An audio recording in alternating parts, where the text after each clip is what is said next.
Hey Gooby, you're now listening to Buddy Time. On today's episode, we'll be taking an inside look at life as TikToker with our guest speaker, Heidi Rawal. Ready to turbocharge your day with us? Let's begin our voyage. Hey Heidi, welcome to our Buddy Time. I'm really glad and also really grateful that you are here to share your story with us today. And personally, I am the one who invited Heidi to join us for this episode because some brief context first to our listener. I first met Heidi and her group of besties in one of our previous event, Pumpkin Playland, one of the Halloween event that we organized in our Miguri space. And then Heidi was the one who brought her friends here to enjoy our Halloween pumpkin event. And when I saw Heidi and her friend arrive, they immediately attracted my attention. I'm like, oh, wow, interesting. Like at that moment, I was like, oh, our event actually attracted this type of audience.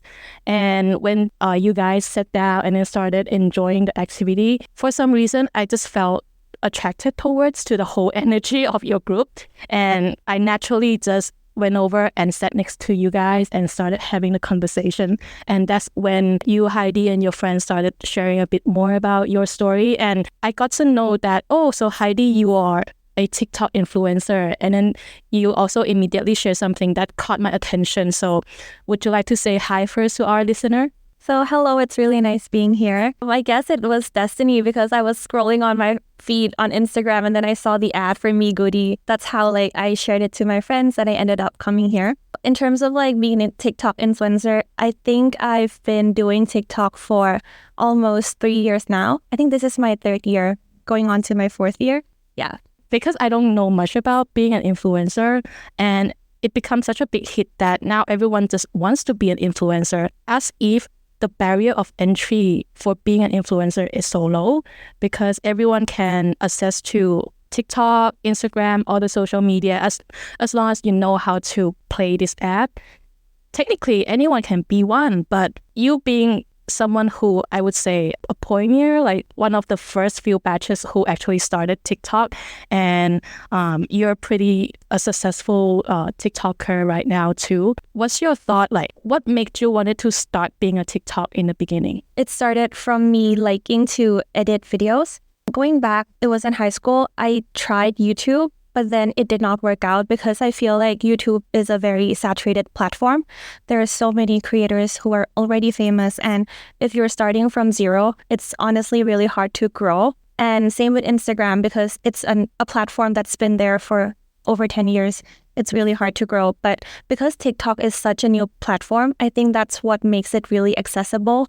And that's also probably the reason why there's so many new influencers emerging, because of the new platform and because of the TikTok content style where you can appear on the For You page. Almost everyone can be an influencer if you are able to hack the algorithm or if you're able to understand how the platform works.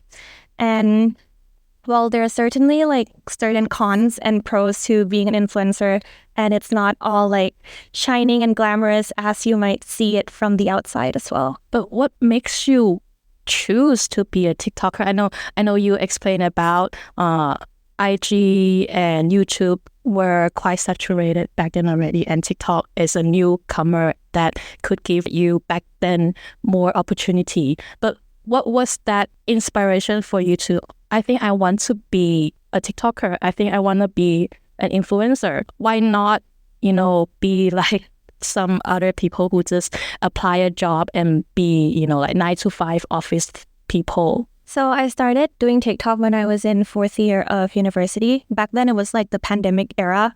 I was at home. I had nothing to do. I could not go out. I could not meet my friends. And since I've tried YouTube, I have an Instagram with not a lot of following. So I think TikTok was the only option left. And I was thinking since I was at home, I had nothing to do virtually. Why not just try this new thing? there's nothing to lose. And I think like one thing that really stops people from trying out social media is that they're afraid of what people might say. They're afraid of what people might think of them. People judge them. But then because I was in the pandemic era, I think that really helped a lot because I could not meet anyone, right? So I could not hear the negative things that they're saying about me. So because I could not hear those negative things, I can only read the comments from my TikTok content, and pretty much most of the comments were positive. Certainly there's like some negative like things everywhere you go, but because I could not hear directly from the people, I think that really helped a lot as well. And since I was doing it since university, I started to enjoy it more and more because I liked editing videos, and TikTok allowed me to edit videos as well. And I guess like my content also changed a lot over time. I started off with content relating to Omegle. I'm not sure if you're familiar with the app, with the website. Omegle is like a platform where you talk to strangers. So you video call with people all over the world and you're able to like make conversations with them. I started off with that, and I think I used that to help my audience learn English because the conversations would be in English and I would put like the Thai subtitles for a Thai audience to understand. But then as time passed by, there's just like so many new creators as well doing Omegle, and it's starting to get like repetitive. So I changed my content again. And now it's like about social commentary. It's about like commenting on Thai education system, commenting on like Thai like gender standards or like gender norms, patriarchy, toxic masculinity. I had all those like content as well. But as much as I liked doing those content, it was having like a negative impact on my mental health because the comments was very shy hair or very like toxic masculinity as well. Whenever I try to make content relating to LGBTQ or make content relating to like the patriarchy, toxic masculinity in Thailand, there's always like the audience that don't want to learn, or not even not want to learn. They're just like closed off and they're just against the whole idea of learning about gender. So reading all those comments like eventually made me really stressed out. So it was time to change my content again. And then I had a chance to go on live, TikTok live, with one of my senior TikTok influencer friends. And he told me, why not try out something relating to horror? Because he noticed that I was going to Japan, I was studying in Japan, and I liked like reading about Japanese ghosts, which is called yokai. Why not try creating content about that? And after I tried that, it received like really good feedback, and it was gaining like so many views, and it was not stressing me out. So since it was something that I enjoyed reading about them, I enjoyed creating about that. So I think I found my path. And after that, I've been doing like this type of content for over, I think this was the longest I've stuck to like one type of content. So it's over a year now that I've been sticking to just horror. I'm curious as to like, what is the spanning point? What is the core in terms of when you create your contents? Because you mentioned a lot about like the audience's reaction, and I would imagine because as someone who also works really deeply into the marketing field, the reaction of our audiences is really crucial to the products that we produce. So for you, do you see like, obviously to a certain extent, the audience's reactions will determine our trajectory and our like passion working towards a certain topic. But for you, all these topics that you've ever done, are they spanning from your own interest in all these things? Like you talked about LGBTQ topics surrounding that, and then like the ghost story and all these things. Are these things that exist within your dictionary already of your interest, or are these things that you find out later or grow to learn and change and adapt in order to fit the needs of what your audience is looking for? So I think like no matter what type of content you are creating, whether it be like for social media, marketing, audience matters. But what matters more is what you like, because if you don't like this already, you cannot stay with it for long. Let's say I'm creating content about, let's say I'm not really interested in the content, but it's gaining like so many views. Even so, I would eventually get tired of it. And in terms of like LGBT or like Japanese yokai, it's all something that I've been interested in the past. But then like for the ghosts, for instance, I've forgotten about it. I've forgotten how interested I was in them until like someone told me like, oh, I remembered you were interested in that. Like, why don't you try it out? And after I tried it out and the audience liked it, so I continue with it and I kept up with it. So yeah, if anyone wants to create content, my advice would be you can do what the audience tells you to do or like what the audience like, but at the same time, make sure you enjoy it as well. I think just hearing from Heidi's story in such a short time, to me, it definitely reflected on what our platform is trying to promote as well, which is to figure out what our interest or what our passion is. Because in the end, it is really what ignites us inside that will also shine from the inside to the outward and eventually create an impact to the people around us. And that comes from our authenticity, how genuine we are, how it's like the energy that we put into a content that we're really interested could have a greater impact and influence than a content that we probably are just doing it for the sake of, the trend or for the sake of, I don't know, like some feedback. But I guess Sony asked such great question that, at least to me, I feel like when I'm trying to think from the perspective of most of the new, let's call them social media content creator now, is that where is the balance? Like, if I'm going to start, I was told I need to do like market research. I need to follow the trend because that's what most audience are interested. So, all of this like knowledge is teaching us you need to sort of like cater to what the audience is telling you. So that's why the product or the content that we create is matching what the market demands, right? But sometimes if we come back to, but we need to follow our passion, we need to follow what our interests are. Yes, definitely. Immediately we're fulfilling our own desire. It's our own happiness. We feel happy doing it. But at the same time, if our interest at that time does not fit the market demand, like how does that work? Like, this is still my question in mind. Like, do you have any thoughts on that? I think it's finding the balance. If we're interested in something, I believe that there's always going to be someone in the world who are interested in the same things that we are, but we just have to find that group of audience because the world is just so vast, so broad. There's definitely someone who's going to be matching with us. For instance, like when I was doing horror back then, there was barely any TikToker who was doing that type of content. So in the beginning, I wasn't sure if it was going to work or not. But since I tried it out, eventually the world works out itself and I was able to get my content to the people, to the group of audience that was interested. So I think it's like starting off by putting yourself out there and let the way it works it out. But at the same time, like what you're talking about, like market research planning, personally for me, I have like really short attention span. So if I go through all those process, I think I would lose my passion like somewhere along the lines because there's just so many things to plan. Oh my God, it's so stressful. I would just give up. So I guess it depends on the person as well. So would you say you're more like a person who follows your instinct or intuition? Yeah, I'd say so. I'd say like I believe in like spontaneous decision making. If I feel like this is right, then I would just like do it and I wouldn't think too much because I've tried like thinking a lot. And when I think a lot, I would just be too lazy to continue. I really vibe with the fact that, as an artist, when you feel that urge, when you feel that feeling within you, that's just what I want to do, then you just go for it. And then sometimes, for a lack of a better term, there's no planning involved because that's what you want to do. So I really love that. That's also the process that you go through. I'm just wondering in terms of this whole process, like even without the planning process, like what are some of the challenges as a TikToker that you come across that you feel like you could share with the listeners? So in the beginning, one of the challenge I had to face was with myself because I felt like I wasn't good enough. I wasn't knowledgeable enough about these topics.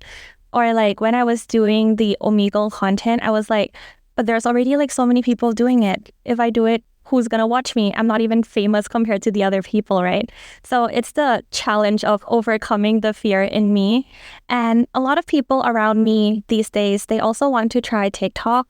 So they've been like coming to me like for advice and stuff. But then I've noticed that a lot of people, they have the same fear that I had in the beginning, which was that, well, I want to do fashion, but there's so many other people who are better looking than I am, who have better fashion sense. So where do I like stand?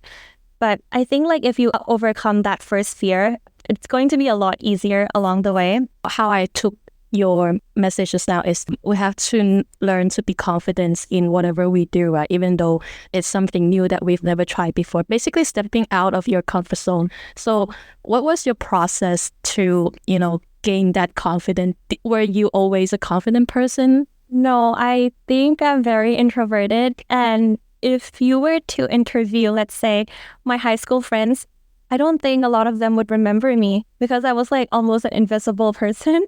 So I think even now, like a lot of them would probably be surprised of what I'm doing right now. I think if you have the courage to just like try, the first day that I posted my first TikTok, I didn't even think over an hour. I was just like, okay, I have nothing to do. I'm laying on my bed. It was the pandemic.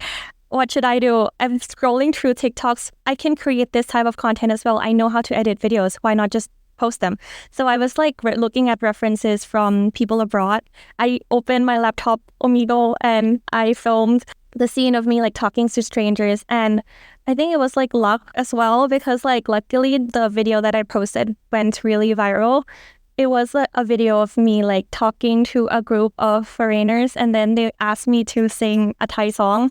And so I asked them to stand up with me and then Gai Yang Thuk Pao. It's like a very common folk song. So I think like every Thai person knows that. And yeah, I think that's how I started from Gai Yang Thuk Pao. And that brings another interesting point that I really want to ask, which is you mentioned that you were a very introverted person. And to my understanding, introvert is shy, right? You basically said that you were pretty much an invisible person back then.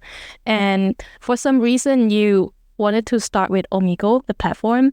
That means you have to talk with stranger. And that is not what most, at least to my belief, not most introvert would do. Like you're basically talking with stranger. And I think Omegle, you need to see their faces, right? Yeah. You can close, but for the most part, yeah. Yeah, and the fact that you invited them to do the dancing with you, that is such a bold move. Like it doesn't sound like an introvert, shy person would do. Like I consider myself pretty shy, like when in terms of, things like that. I can't really imagine myself, oh, this is what I'm gonna do. Like, hey, come dance with me. How did that work for you? Like, what makes you like call them out and dance with me like that? It was really random. So like I did not plan to dance with him. It was just a weird video call and he was like, sing a song. And I was like, okay, I can sing, but you have to dance with me. And in terms of like you say how an introverted person wouldn't probably do that. I think how I see it is that if it was with a Thai person or a person that I can meet in real life, I wouldn't do that. But because it's with some random complete stranger across the world where I know I would definitely never meet him probably. So I guess that gave me the courage as well. I'm more introverted in real life, but yeah, online I think it's like a persona where I've also sort of created, and at the same time, like because it's online, it's easier for you to just do crazy things. And I am still introverted now, but TikTok has also, like being a TikTok content creator has allowed me to also gain a lot of confidence, and I am more extroverted now, but I'm still an INTP. So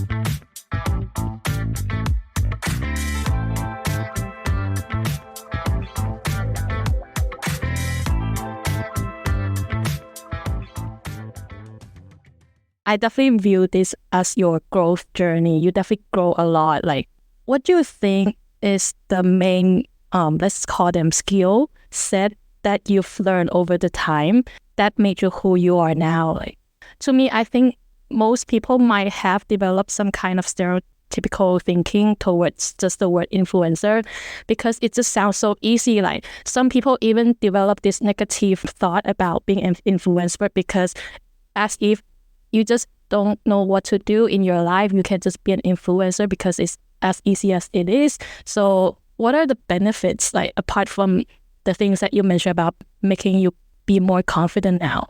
I have a love-hate relationship with the word influencer.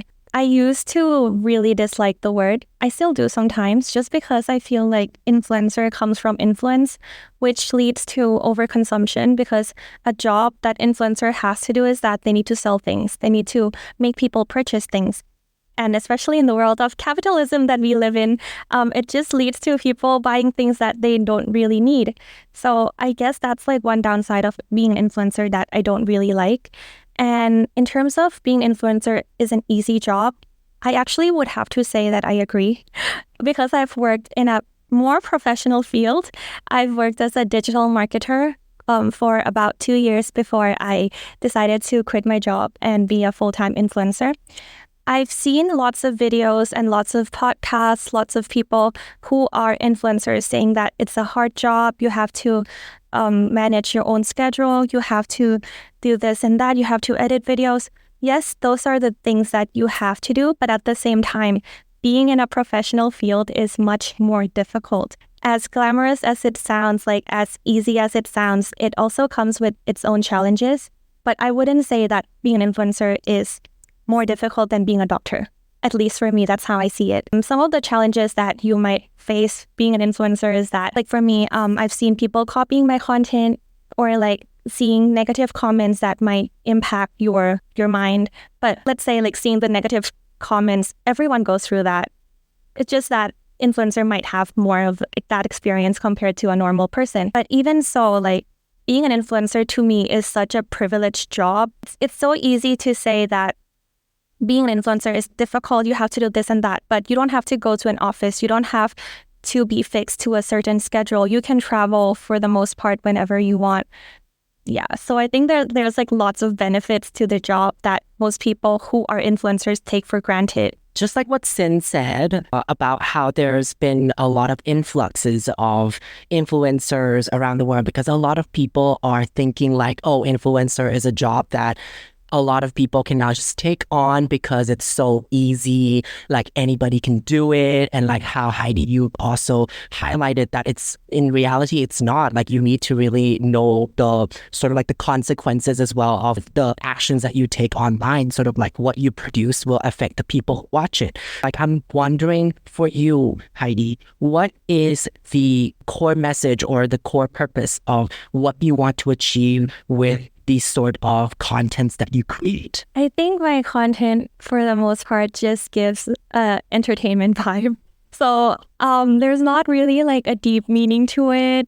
And I still don't know what I'm going to be doing in 5 years. I'm still figuring myself out. I'm still learning as we go. We all are. Yeah, I still don't know what's going to happen in a few years. I don't even know if TikTok's going to be a platform that's available in a few years. It might be banned, like how we had a ban scare earlier last year, that it might be banned in the US and some countries across the world.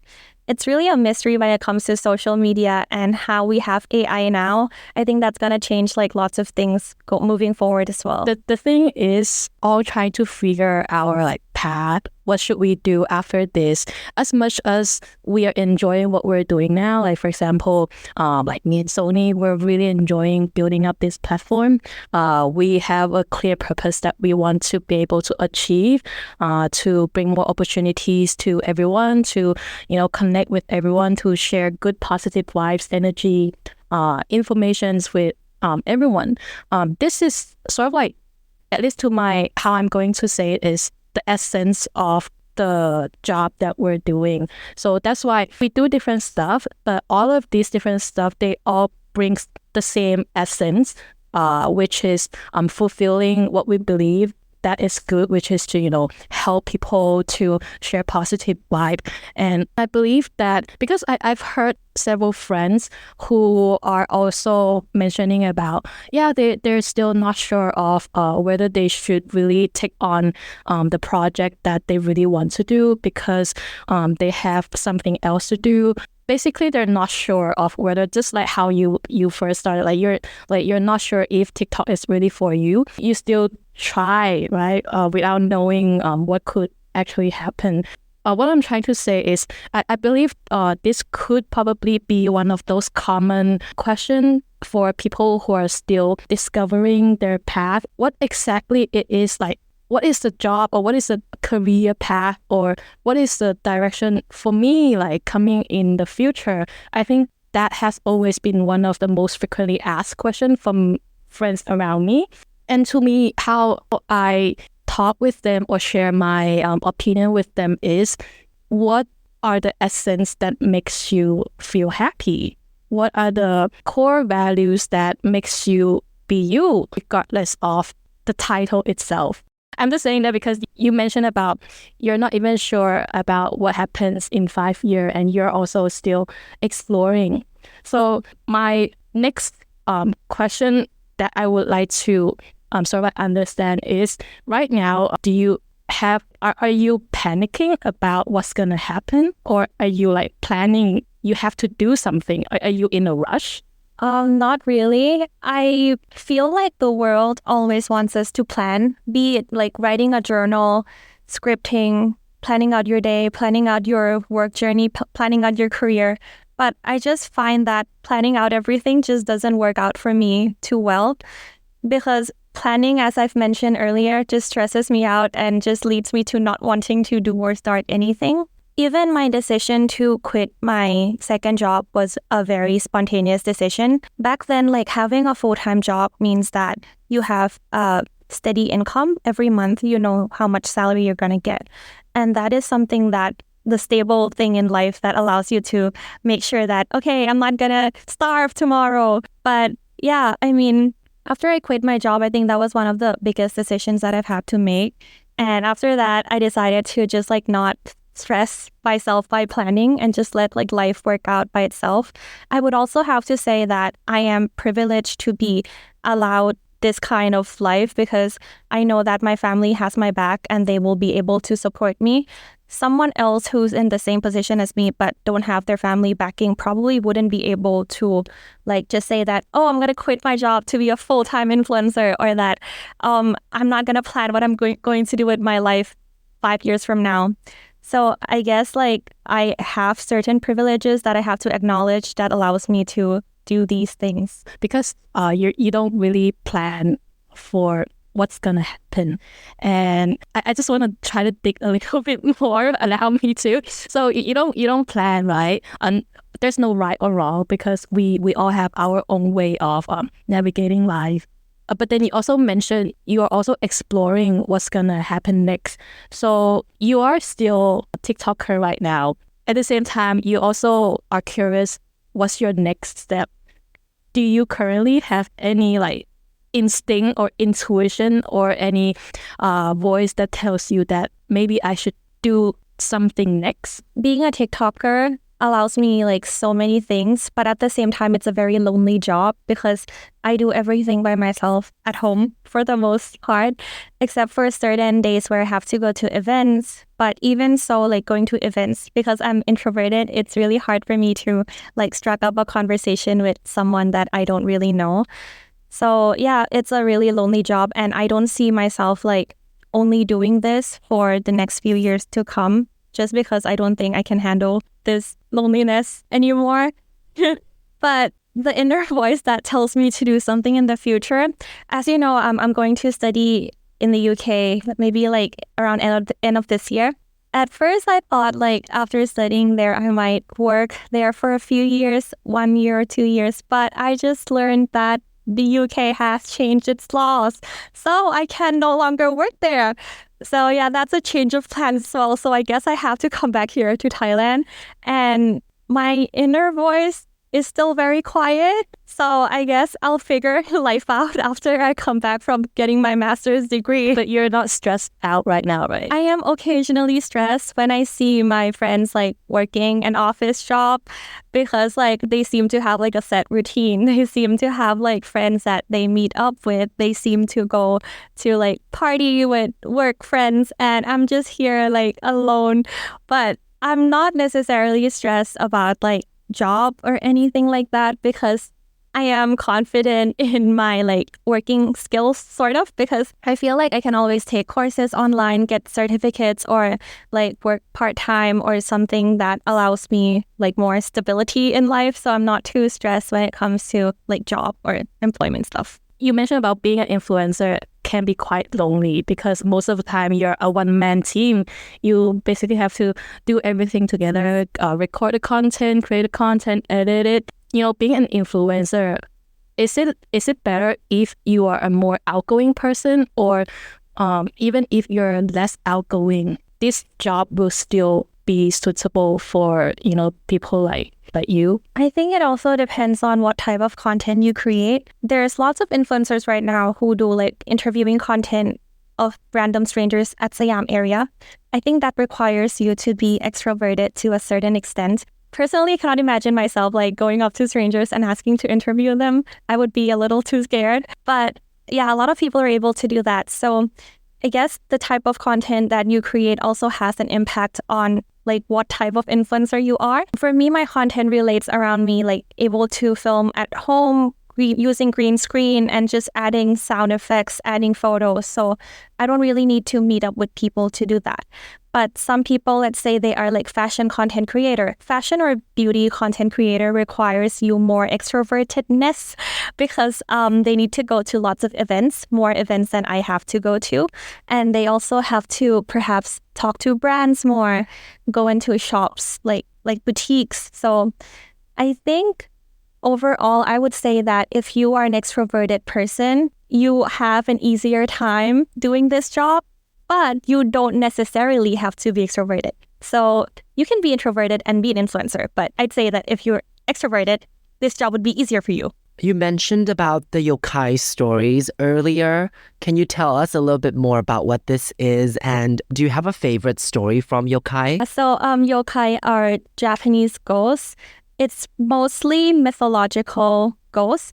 I've started from doing all the yokai ghosts in the beginning, but then I've sort of ran out of stories to tell as time has passed. So now I'm moving forward to like US ghosts or like Spanish ghosts. Any country is fine. Yeah, many ghosts in the world. I have to like broaden up my options. But one ghost that I would try to like get myself away from are Thai ghosts. Because I have this concept of like ghosts abroad, they are not able to take plane to come to me. So like they're in different countries, they would stay where they are. But since I'm in Thailand, Thai ghosts can come to me easily. If I'm like driving to Tangchangwat, other provinces, it's just, no go for me. Thai ghosts are too close to home. Are you somebody who's always been into like horror since young? Well, I started like at a younger age. I like Greek mythology. So I was reading lots of Percy Jackson books and I enjoyed them. And then when I was living in Japan, I got intrigued with Japanese yokai. So that's how I started reading about them. And then when I came back to Thailand, I'm still afraid of Thai ghosts, so I'm not into that. I don't listen to the ghost radio or anything relating to Thai ghosts. I'm just staying away from that. But yeah, so I think that's how I started liking them. Speaking of Percy Jackson, I'm also really into Greek mythology. Just a sidetrack thing. Did you know that right now Disney Plus has a Percy Jackson series that they've produced? So if you haven't checked that out, I don't. This is not sponsored. This is not sponsored. It's really interesting. I feel like I've only watched the first 2 episodes when it aired, and I think that it could use some work in terms of like the storytelling. It's a little bit rushed, but I'm a sucker for really good like animation, CGI, and it's really good. And I really like the main like little boy, the person who plays Percy in the series. So be sure to check that out if you have it. It's really good. It sounds like a very smooth tie-in, by the way. I think some of the listeners know that I'm quite a spiritual person. Spiritual doesn't mean that I'm into ghosts or spirit or anything like that. But I mean, anything that revolves around this kind of topic also interests me.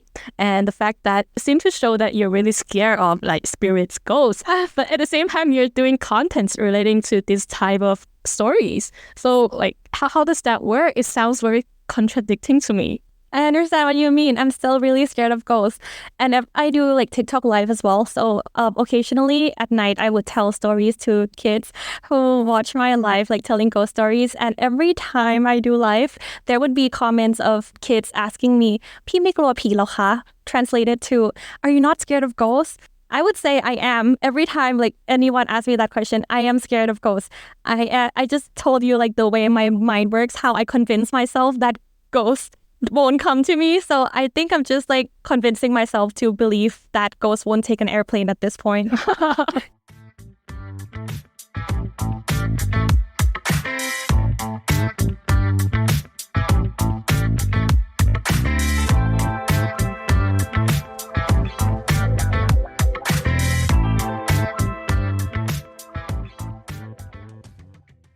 Would you have one last words or a sentence that you would like to share with the listener who are interested into or even like considering to be an influencer? So if you want to try out being an influencer, I'd say go for it. Don't think too much. Like at least for me, if you think too much, you just might not start. And being an influencer comes with its perks. There's certainly like lots of privileges that you gain, lots of good things that you gain. You get PR boxes, you get invited to events, you get brand sponsorship, brand deals. It's very nice things to have, but at the same time, I would say to come and reflect on yourself as well, if that's really what you like, what you enjoy, what you're really wanting to work towards.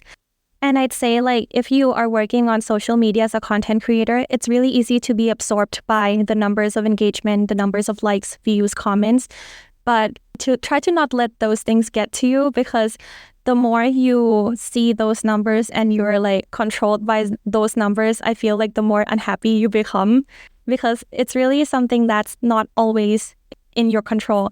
No, sometimes like I make the best of content, the content that I feel is like really good. I feel like this is gonna get 1 million views, but the algorithm is not pushing it out because let's say it's not working well, or let's say that there are certain words that they don't want the content to like be seen by kids because of some things that I said in the video.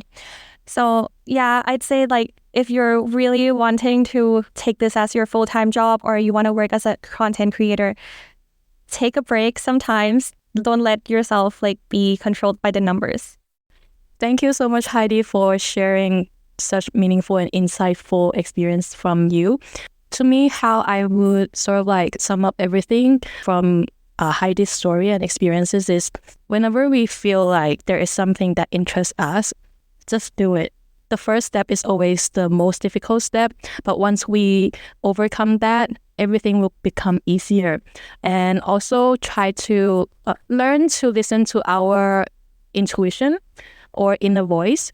And also, when we are working towards something, it is also really important to take care of our own mental health. And speaking of mental health, Heidi, it's been such a pleasure and so lovely to have you here to share your wisdom with us, especially for me, as someone who considers themselves as an artist.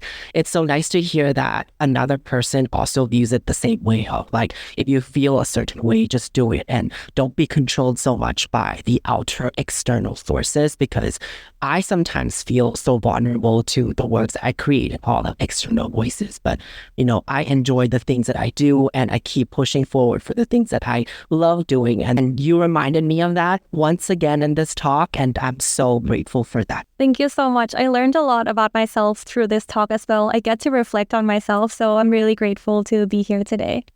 And also, next episode, we'll dive into the topic of an athletic approach to well-being.